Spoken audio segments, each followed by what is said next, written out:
Bismillahirrahmanirrahim. Assalamualaikum warahmatullahi wabarakatuh.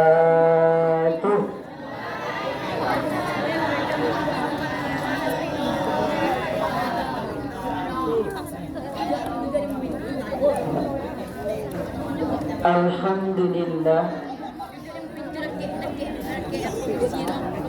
Alhamdulillahilladzi khalaqas samawati wal ardh wa ja'alaz zulumati wan nur thumma alladzina kafaru bi rabbihim ya'dilun. Ashhadu an la ilaha illallah wahdahu la syarika lah wa ashhadu anna Muhammadan abduhu wa rasuluh. Allahumma fasalli wa sallim wa barik ala Muhammadin wa ala alihi wa sahbihi wa man ihtada bihudahu ila yaumil qiyamah. Puji dan syukur marilah sama-sama kita persembahkan atas kehadiran Allah Subhanahu wa ta'ala yang telah melimpahkan rahmat, karunia serta inayahnya kepada kita sehingga kita masih dapat melangkahkan kaki dan mengayunkan tangan menuju SMP Negeri 39 Padang dalam rangka menuntut ilmu.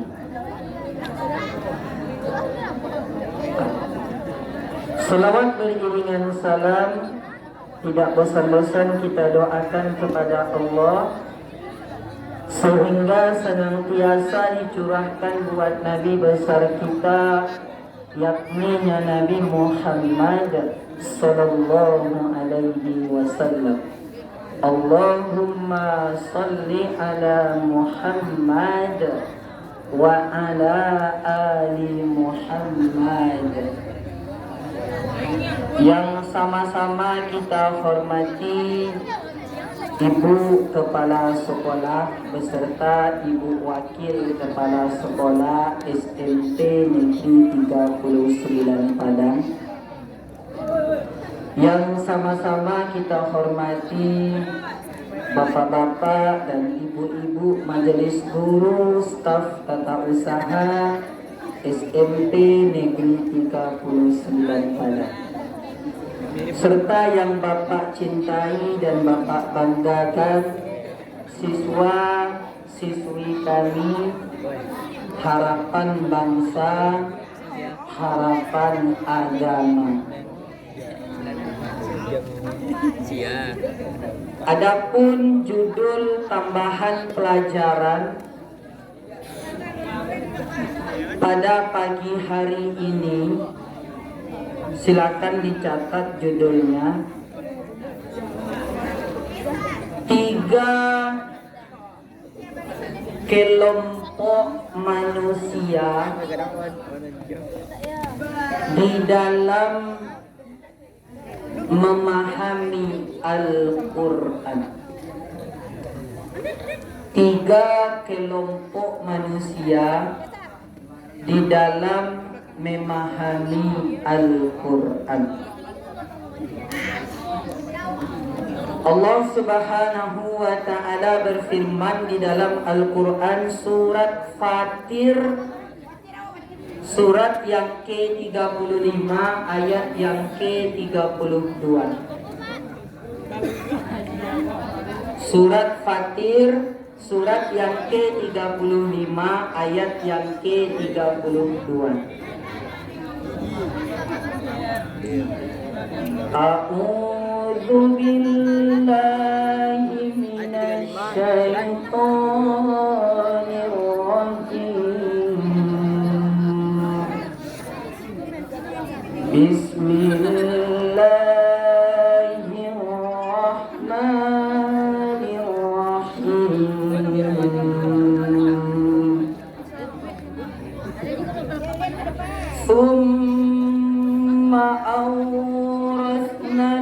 الكتاب الذين اصطفينا من عبادنا فمنهم ظالم لنفسه ومنهم مقتصد ومنهم سابق بالخيرات بإذن الله ذلك هو الفضل الكبير صدق الله العظيم. Dan tolong disimak baik-baik ya, karena ini akan Bapak bertanya dan nanti akan dapat hadiah. Jadi berdasarkan firman Allah surat Fatir, ada di sini namanya Fatir.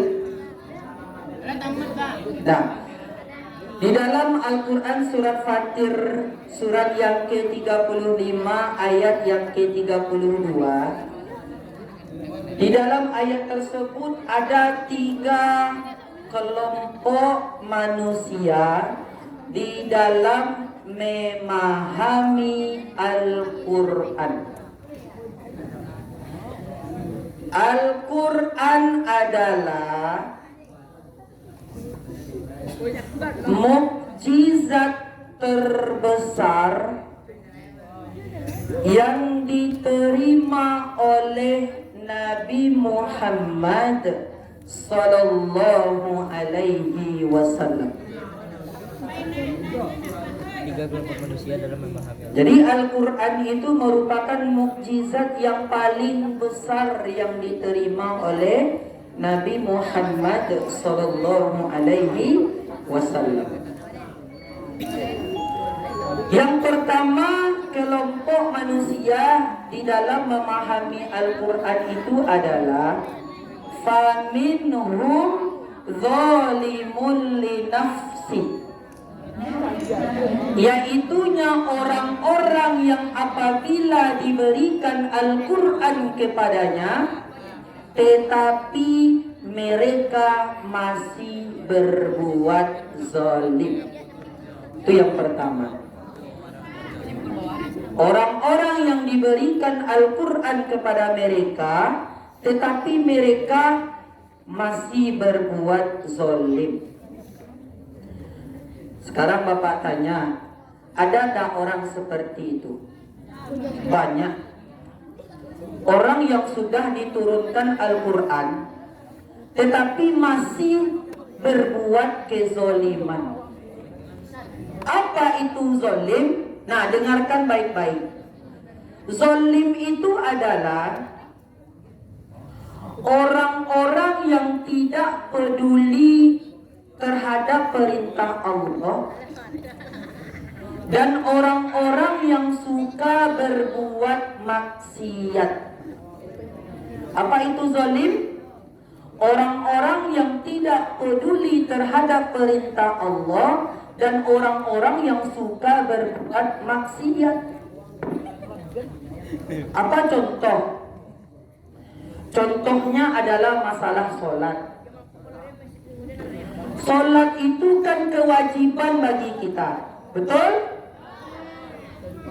Berapa kali kita sholat dalam sehari? 5 kali, subuh, zuhur, asar, maghrib, dan isya. Apakah masih ada di antara kita yang tidak mau mengerjakan sholat? Tapi sholat itu adalah kewajiban bagi kita. Tapi masih banyak di antara kita yang tidak mau mengerjakan sholat. Dia sholat itu dalam satu hari terkadang 1 kali. Sekali sholat dalam sehari. Adolo na lebih parah dari tulai. Apa? Awak sholat awak kopa dalam seminggu sekali nyoba. Bila sholat yo ketika hari Jumat senyoba.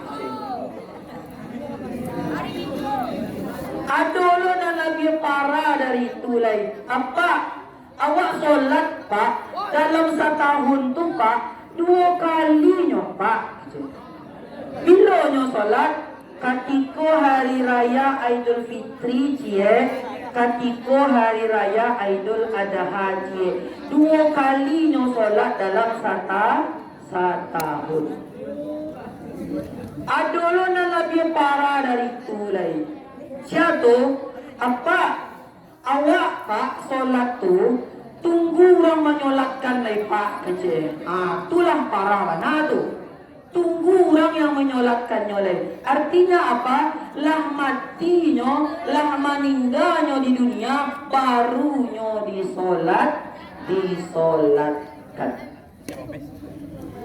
Maka orang-orang yang tidak melaksanakan kewajiban Allah, orang-orang yang tidak mau melaksanakan sholat, berarti orang itu zalim.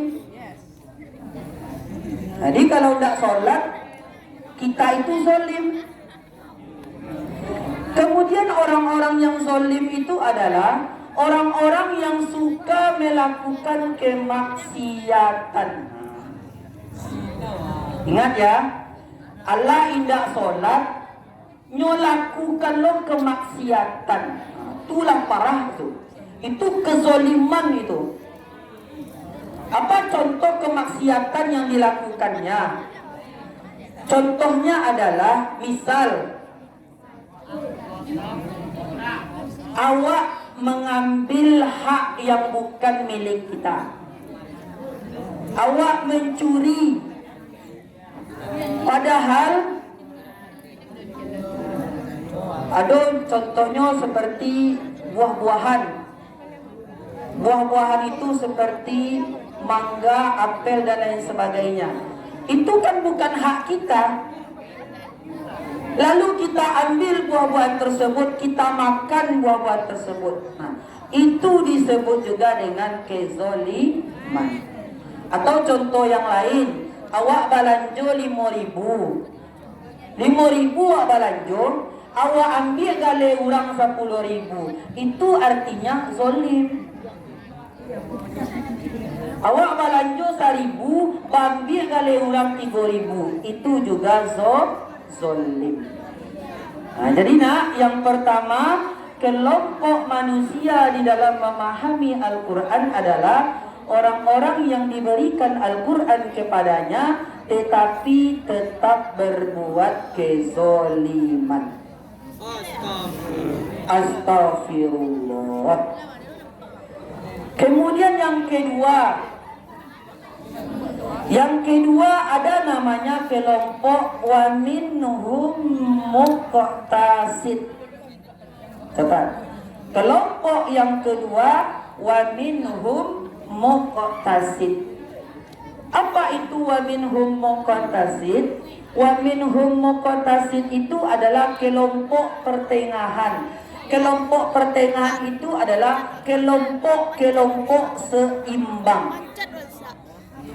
Apa itu kelompok pertengahan? Apa itu kelompok seimbang? Kelompok pertengahan atau kelompok seimbang itu adalah mereka itu hanya mengerjakan amalan-amalan yang wajib, tetapi mereka tidak mau mengerjakan amalan-amalan yang sunnah. Ada orang seperti itu? Ada orang seperti itu. Dia hanya mengerjakan amalan-amalan yang wajib saja, tetapi dia tidak mau mengerjakan amalan-amalan yang sunnah. Artinya apa? Kelompok yang kedua ini, kelompok yang amalannya itu standar amalannya. Tidak ada amalan yang luar biasa yang dikerjakannya. Tidak ada amalan yang hebat yang dikerjakannya. Tidak ada amalan yang luar biasa yang dikerjakannya. Dia hanya mengerjakan amalan-amalan yang wajib, tetapi tidak mau mengerjakan amalan yang sunnah. Apa contoh? Contohnya adalah seperti sholat tadi. Dia sholat, tapi sholatnya itu hanya yang wajib saja. Dia tidak mau mengerjakan sholat sunnah. Apa contoh sholat sunnah? Satu. Apa contohnya? Sholat sunnah duha. Apa lagi? Sholat sunnah tahajud. Apa lagi? Sholat sunnah wudhu. Apa lagi? Itu kan sholat sunnah. Jadi kelompok yang kedua ini, dia tidak mau mengerjakan amalan-amalan sunnah, tetapi dia hanya memfokuskan kepada amalan-amalan yang wajib. Puasa juga seperti itu. Dia puasa itu hanya di bulan Ramadan saja. Dia tidak mau berpuasa Senin Kamis. Dia tidak mau berpuasa pada tanggal 10 Muharram. Dia tidak mau puasa pada tanggal 9 Arafah. Itu kan juga termasuk ke dalam puasa-puasa sunnah. Kemudian yang terakhir lagi ya, kita persingkat. Yang terakhir kelompok manusia di dalam memahami Al-Quran adalah wa minhum sabiqum bil khairati biiznillah wa minhum bil khairati biiznillah. Kelompok yang ketiga adalah orang-orang yang mengerjakan amalan yang wajib dan orang-orang yang mengerjakan amalan yang sunnah, tetapi mereka tetap berlomba-lomba untuk berbuat kebaikan. Lah ada orang yang seperti itu, lai Allah nyokarajon ibadah wajib, nyokarajon lo ibadah sunnah. Nggak berhenti sampai di situ loh. Nyo tambah lo nyo dengan bersedekah, nyo tambah lo nyo dengan saling tolong menolong. Ini kelompok yang paling bagus.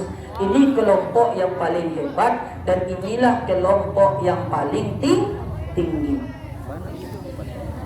Lain yo anak-anak apa menjadi kelompok nan ketiga. Lain yo. Kalau lainnya menjadi kelompok nan ketiga, di dalam hadis disebutkan, sia yang mengarajon amalan yang wajib, sia yang mengarajon amalan yang sunnah, ditambah lo dengan berbuat kebaikan, ditambah lo dengan bersedekah dan lain sebagainya, maka besok di akhirat dia akan masuk ke dalam surga tanpa hisab. Lain dia masuk ke dalam sarugo, lain dia masuk ke dalam sarugo. Awak besok masuk ke dalam sarugo tanpa hisab. Artinya apa? Tanpa ditanya dulu. Artinya apa? Misalnya kau pintu sarugo, awak tinggal masuk ke dalam sarugo tanpa diberhentikan oleh malaikat terlebih dahulu, tanpa ditanya oleh Allah terlebih dahulu. Itulah kelompok yang ketiga.